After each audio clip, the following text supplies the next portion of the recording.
So I wanted our model to be different, to look at and say, hey, they can have be talented in this art form and still make a really good living for their family. And so from the very beginning of when we started, that was my promise and kind of my challenge to ourselves as a whole is how can we create consistent work so that people can raise from just meeting basic needs, but rise in their self-efficacy levels to self-actualization and actually be able to plan, right, for the future and for their families. So we not only take the average pay of what demographic we're in, but we 2 to 3 times that. And we make sure that they're getting compensated for extra trainings they do or experiences they have with tourists. And we did take a pinch on our margins are less so that we could still, again, keep our pay high, but then also make it more affordable and more attainable for customers to have more conscious consumerism.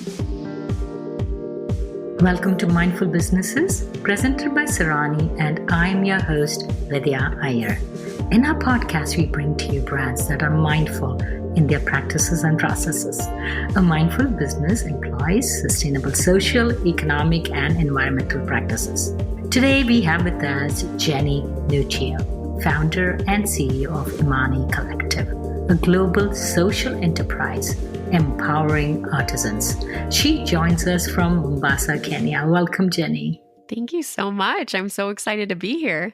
Africa, with its rich culture and crafts, is able to share with the world products that are unique and enrich our lives. These crafts change within countries by region. So how are these crafts passed along generation to generation? I think it all starts with education and all starts with making sure there's the proper lines of communication and training. And when Imani Collective started, we started with simply a sewing training program within the nonprofit sector, focused within just a small area with marginalized women. And as we grew, we really wanted to cultivate more than just a training, but also, empower and have consistent artisan wages and jobs. And so I looked across the entire sector. I got with my team and was like, there's so many beautiful art forms. We don't just serve in Mombasa. We also have a branch in Turkana, northern Kenya, where we also do basket reed weaving and things like that. But one initiative we did, this is a perfect example, in 2016 was we brought on weaving, and we brought on weaving with specifically to wool. And my whole just heartbeat behind that was to revitalize the art of weaving. Because when I would go into these weaving cooperatives, and there were only a few in Kenya, they were all older generation, 50, 60, 70-year-old women doing weaving. And I said, well, what's next? Like, what's going to happen next if we don't start training the next generation? And so that was a big initiative that we did in 2016. And we brought on foot looms and set looms. And we started to learn the supply chain from the shear all the way to how we were spinning, to how we were utilizing dyes, to how we were getting that on the loom, to how our customer interacted with the rug or the blanket, with whatever it was. But the reality of where it starts is the heartbeat for education. And so Imani Collective has always wanted to be an educative brand, both for our consumer, but also internally for our team. And so it's been beautiful to see over the years. Most of our weavers are in their 20s and are vibrant and excited. It's just exciting to see that it truly was revitalized and it will continue to live that art from generation to generation. Are the new generation making the same money as, say, working in a factory or a store or a call center? Are they able to make enough money doing these crafts? In our model, yes. I would say artisan work is really hard because most models in cooperatives, or just how even design work is made, it's paid per piece. And so from the very beginning of when we started, that was my promise and kind of my challenge to ourselves as a whole is how can we create consistent work so that people can raise from just meeting basic needs, but rise in their self-efficacy levels to self-actualization and actually be able to plan, right, for the future and for their families. And the reality is we need consistency, and we need something that we know that we can depend on that's coming in, versus maybe 1 month we have one sale, another 20, another we have 0. And this is just not to Kenya, but across the globe, we know that as that to be true for artisans specifically, is that it's very inconsistent. So I wanted our model to be different, to look at and say, hey, they can be beautiful and be talented in this art form and still make a really good living for their family. And so we not only take obviously the average pay of what demographic we're in, but we 2 to 3 times that. And we make sure that they're getting compensated for extra trainings they do or experiences they have with tourists and all the other things that we can empower our people with. So that's the difference between our model versus others. And there's always a conversation, is it sustainable or not? In the front end, that was the main reason why we were a hybrid when we first began this model, because we knew that our sales had to catch up to our vision. And as we grew into what we are today, we're really proud to see the sales revenue and all that we've created in global market to be able to provide for our current collective on a monthly consistent basis. You run it as a business, right? Correct. So you have the cost and you have a selling price. So now you increase the cost substantially compared to your competitors. So how are you able to sell it at the price? Or have your prices increased, or you've just reduced your profit? We've reduced our profit mainly. And it depends on the brand. So Imani Collective is a holding company now of multiple brands. One of our leading brands is called Imani Kids. It's a kids brand. It's modern. You actually wouldn't probably be able to tell it's made in Kenya. It's an interactive play, affirmation banner type of brand. That's pretty affordable. You can be a conscious consumer and buy from us. We are going to be more expensive than something you're going to find on the shelves of a major retailer, but we're going to be less than something that you would put in the box, right, of ethical or artisan or handmade, because that sometimes can be astronomical, hard to touch. We did take a pinch on our margins are less so that we could still, again, keep our pay high, but then also make it more affordable and more attainable for customers to have more conscious consumerism. So where were you born? Were you born in America or in Mombasa? I was born in San Antonio, Texas. I was born in Texas. My husband's from Alaska. We met in Kenya. It's been a journey. All my kids are born in Kenya. I'm a little jealous. They have amazing, beautiful accents. But yes, I was born in the States. So what drew you or your family to Kenya?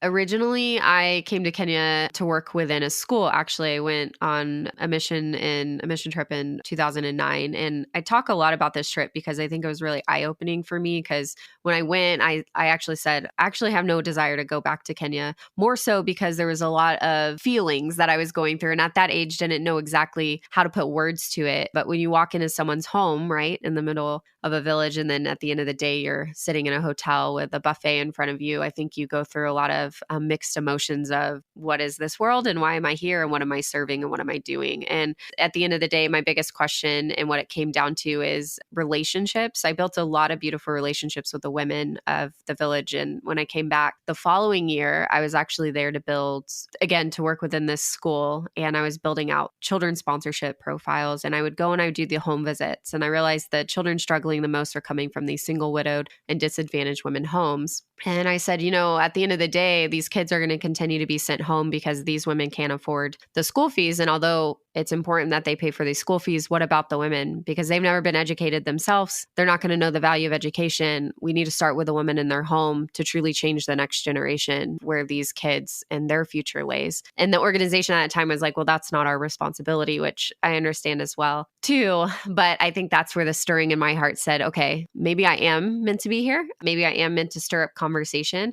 And Imani Collective is really, it's a soft spot in my heart because it was built together. I say we're not just better together, we are our best, because I didn't just come in and say, these are all the best ideas. I had no idea. It was more like, what if we did this and what would this look like? And posing the question. And I gained 16 best friends and we built Imani from the ground up. And that's kind of how it started, and moved into the village. And they taught me how to wash my clothes and cook over an open fire. And I taught them how to sew. And it started really simple. And it's been a really amazing organic journey to where we are today. So does Imani still have the mission, religious component to it, or is it not anymore? I would say faith is foundationally who we are, who I am. I mean, Imani means faith in Swahili, and it's been a faith journey to where we're going. But the reality of what we're trying to do is to break cycles and to truly empower in social, economic, and environmental spaces. So we have sustainability pillars we run by. We follow, different UN SDGs, making sure that we're just aligned with all that we're doing. As we've grown, it's become more than, again, just a training sewing, became into a global social enterprise, and then focused on everything that we're doing. We understand that there's the input that we have, also there's output. And so to also pay attention to the circular economy of our product, the life cycle of that, how we're shipping, again, how we're engaging with our community as well as our consumer. One of my biggest, pillars from the beginning is that I will always buy and purchase local. So a lot of artisan brands also, like, components of what they make, they import in to country. And I decided to probably go the harder route, but I wanted to make sure we supported local businesses and communities. So from the very beginning, we've always bought local. Instead of importing like zips or things like that and components, we maybe partner with someone who does their own casting, and again, truly knowing our supply chain and understanding the relationships there. So that's one thing I'm really proud of us, pushing forward in that. Another thing is in 2022, we went completely plastic free in our export. So we wrap everything in the beautiful Katanga Conga fabrics. And then when it gets to our warehouse in Tennessee or within the UK, because we have a couple fulfillment sites, we then turn that fabric to be purchased by suppliers, or we repurpose it into another product. So always, paying attention to how are we reusing, revitalizing other parts of our processes as well. So started with people, of course, truly started with the woman and wanting to empower the woman. And then now we have equality in our hiring. We have men on staff, and a lot of beautiful things have changed over the years, but just wanting to make sure that we're looking at all facets of how we run our business and continue to try to do it better.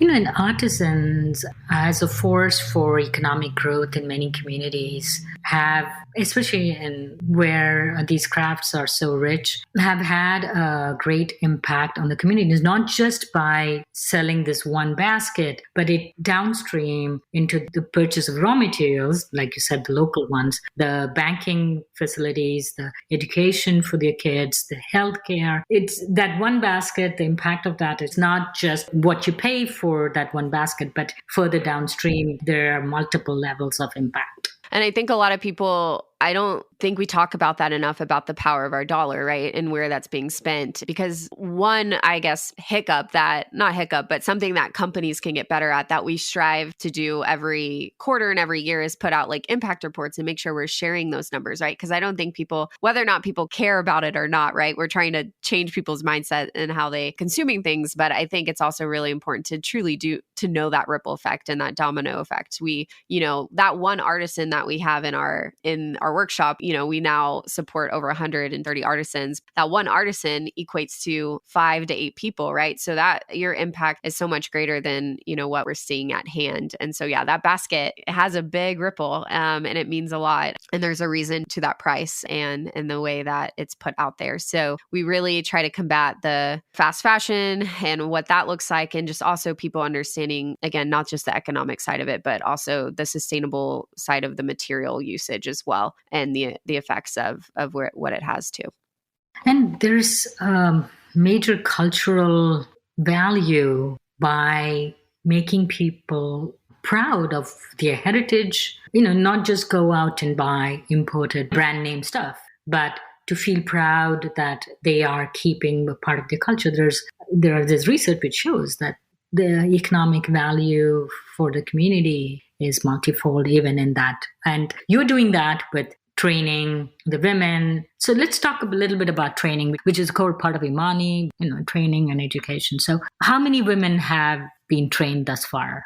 Yeah, currently we've trained up to 150 women. We don't have like a current cycle where it's like we have a cycle for 2 years and then they join our cooperative. It's kind of been an organic growth over the years. And then we do a lot of on-site training. Also, as we've grown, it's not just sewing. So it's been really interesting as we've grown into different trades, because when we first started, our first group was really unique because we're working with a marginalized group that has no formal education. And so we had to backtrack and be like, okay, we can't just teach sewing. We got to start with teaching numbers so they can read the measuring tape, so that they can understand even how to draw into a straight line. All these basic things that, we kind of are naively walk into it and realize, okay, we really have to start from ground zero. As we've grown as Imani and as we've moved into new departments like weaving, whether it's blanket weaving or rug weaving or leather works or screen printing or macrame or sisal work, the different facets of our workshop, a lot of what I love to do is bring on a master of that trade, because they've been doing it for many, many, many years, and sitting down and giving them, one, the value of their work. Because most of the time, master of weaving or master of ceramics, whatever it might be, has been underpaid for so long because they've just been doing piecework. So let's first value you as a top-notch trainer who has 40 years of service, and then put you over a department and you run it and you build it. And so that's what we did with weaving when that came into our laps in 2016, is I found people who were already masters in the trade, and partnered with them. And we built kind of the training curriculum together and then started bringing people on. And that was really cool to see them do that. So they didn't feel any insecurity about sharing their wisdom, sharing their knowledge. Because, many times the traditional people, the knowledge is passed on generation to generation by oral narration. There are no written books. So often that's the source of their livelihood. It has been for generations. So they may not be so open to sharing it with the whole community, right?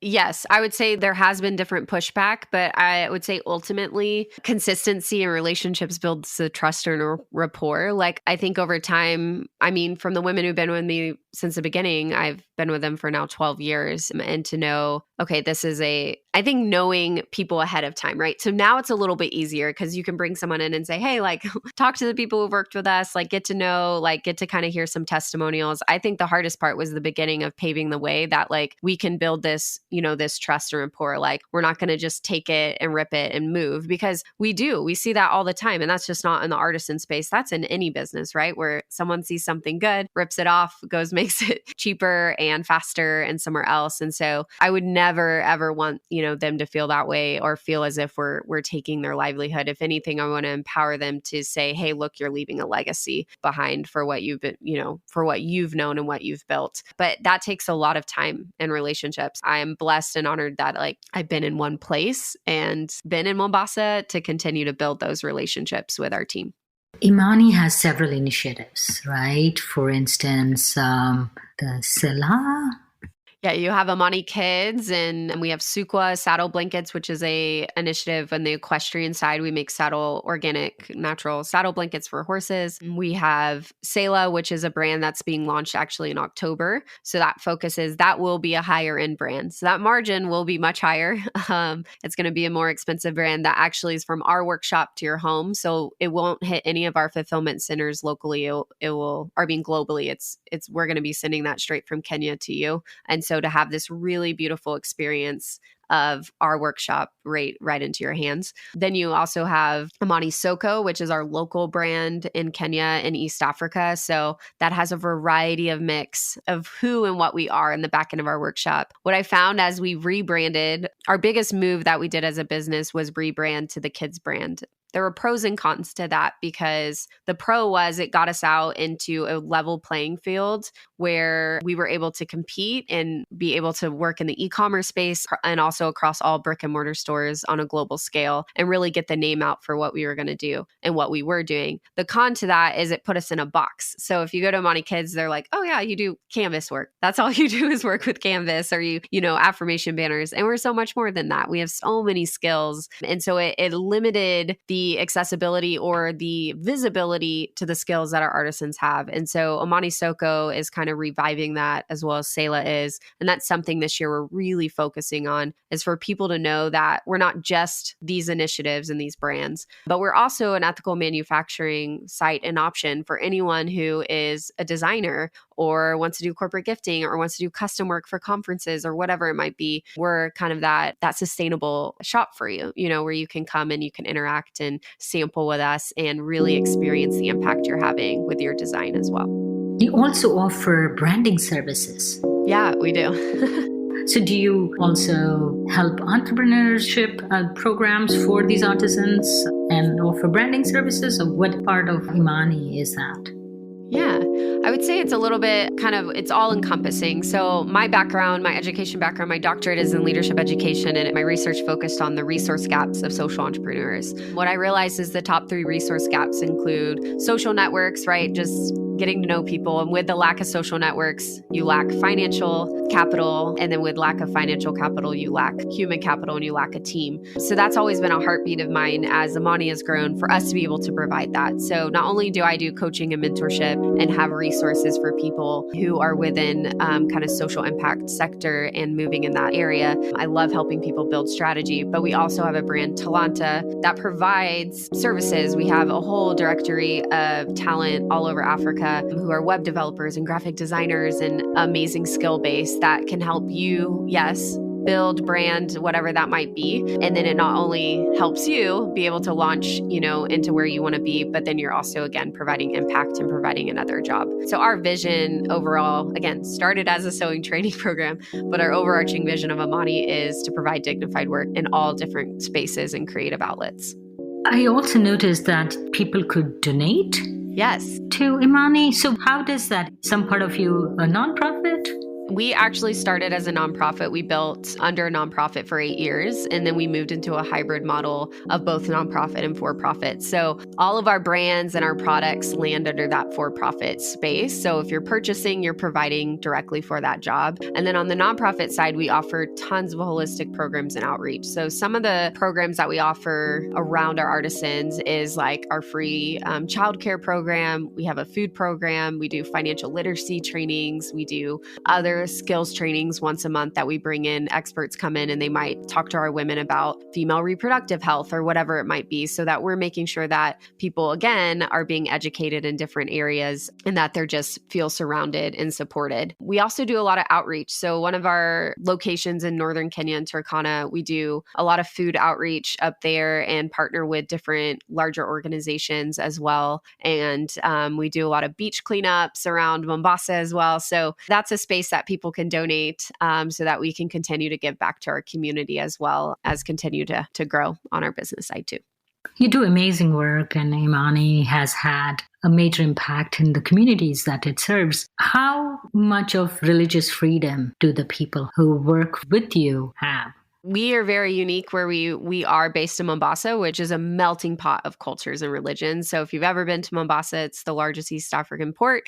So we have tons of people, and the history of it, is people have been in and out of that port and then married within locals, and that became the Swahili group and all of that. My husband and I live within Old Town and are in right by the fort and down there in the old city. We really, truly want spiritual sustainability within our organization. So we all come from different faith backgrounds. Yes, I am from a Christian faith background, but we have a gamut of people specifically within Islam that are within our collective as well. So when Ramadan happens, making sure that people can leave early to get prepared for that. Plus, I love breaking fast with my women. It's amazing food. Making sure people have freedom to leave during prayers. We also offer like optional things as well, whether that's worship or Bible studies that people can be a part of. But everything is optional. We want to make sure that people feel supported and loved. And if anything, we want to encourage people to have some sort of foundation in faith, but we want to make sure that they really feel loved, seen, and heard, and like there's that inclusive nature within our collective. And a unique part of your brand, I noticed that people could send thank you notes to the artisans. How often do customers go and send these thank you notes? I wish they did it more. I encourage them. I would say we probably get a couple every week. There was one year where I really pushed it. So I was getting them all the time and I was like very excited about it. But yes, they can send thank you notes. It's very easy to do that on our website. And we actually get emailed and we print it out and we have a bulletin board. We also hand the thank you notes directly to our artisans. So it does get to them. We do make sure that it happens. Like I said, it doesn't happen as much as I would love it to, but it is always an option. If you had to put a dollar amount on the impact Imani had on the communities that it serves, what would that be? A dollar amount. That's a hard question. Millions. It's hard to put a dollar amount though. I think the work that at the end of the day, the work is truly based in how are we being kind and compassionate and really caring about the people and the relationships. That's why we started, right? It's to see someone truly come into their own and be confident. I love when I see the transformation of a woman. They're timid when they first join us to even 6 months down the road, their confidence in how they shine because they've just been surrounded by a group that believes in them and says you are enough and you can be what you want to be. I think words are so powerful. And when you surround yourself with the right people, you will start to change from the inside out. And so I think for me, those are like priceless moments. But the reality of impacts from medical to food to salary implications, millions and millions over the last decade. And I'm really, really proud of our team and what we've done so far. And I always tell our team it's just the beginning. There's so much more to do. But that's really beautiful answer. We value relationships, people, more than just dollar amounts. Thank you so much, Jenny, for coming on Mindful Businesses. Thank you so much for having me. It's been such a joy, and I'm so glad we finally were able to make it happen.